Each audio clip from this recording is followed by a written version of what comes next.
ko alam ang takbo ng utak ng nanay mo. Niya, after my mom died, nagkaroon pa ng isa pa partner yung dad ko.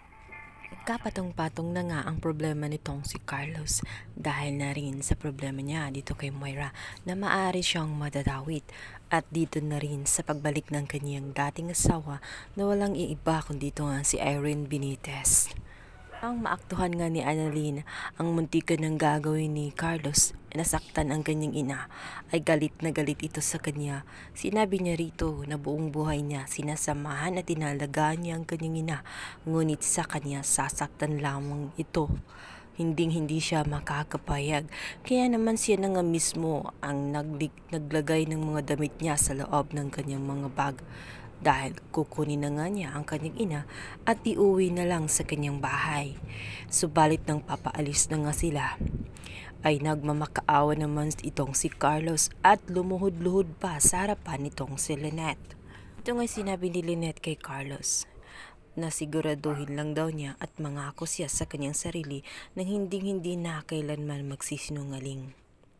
Napailing na lang itong si Annalyn sa kanyang mga nasaksiyan. Hindi niya mawari kung ano ang nasa utak ng kanyang ina. Balak ba nitong magpaka-murder? Bakit ganun na lamang kadali niya pinatawad itong si Doc Carlos? At tapos nga ang lahat-lahat, kinausap ni Lynette ang kanyang anak. Sinabi niya rito na kung nagtatampo pa ba at galit ang kanyang anak sa kanya dahil sa kanyang mga desisyon. Sinabi niya rito na hayaan na lang umano ang kanyang mga desisyon. Sinabi din niya na pinatawad niya si Carlos. Hindi dahil wala na ang galit na nararamdaman niya dito kay Carlos.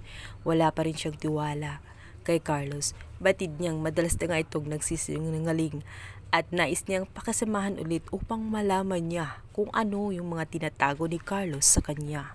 Gamitin niya ang pagkakataon upang malaman ang mga tinatago-tago ni Carlos.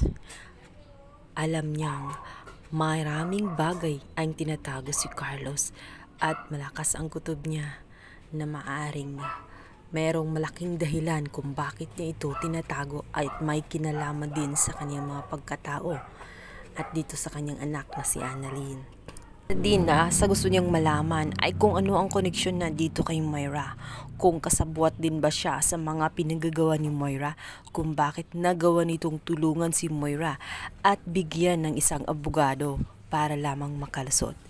Sa kabilang banda, kinausap ng abogado itong si Moira. Dito nga'y tumahagulgol dahil marami na nga siyang pasakit na dinana sa loob ng kulungan dahil na rin kay Madam Lutos. Sinabi ng abogado ni Moira na kailangan niyang magpakabait sa loob dahil sa ngayon non-valuable ang kanyang kaso. Hindi tinanggap ang kanilang demand na magpiyansa dahil na rin sa testigo nilang si Dax na siyang nagdidiin sa malaki niyang kasalanan na ginagamit nga ngayon ni Giselle at ni RJ.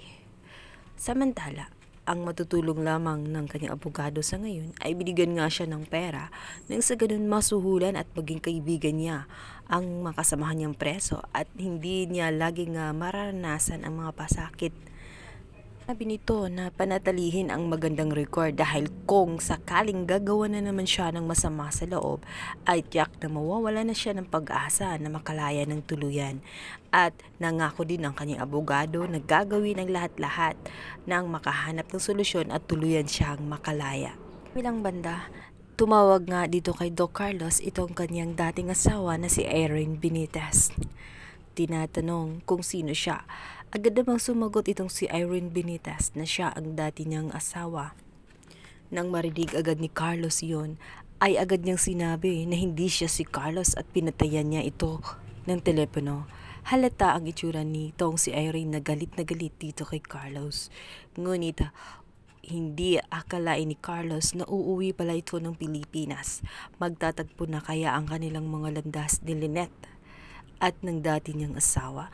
Malalaman na kaya ni Lynette ang katotohanan na hindi siya ang totoong asawa sapagkat meron itong legal na asawa at itong si Irene Benitez na siya ring ikinuwento nitong si Harry na mayroong kinakasama itong kanyang daddy bago pa man itong si Tita Lynette na sana raw si Tita Lynette na lang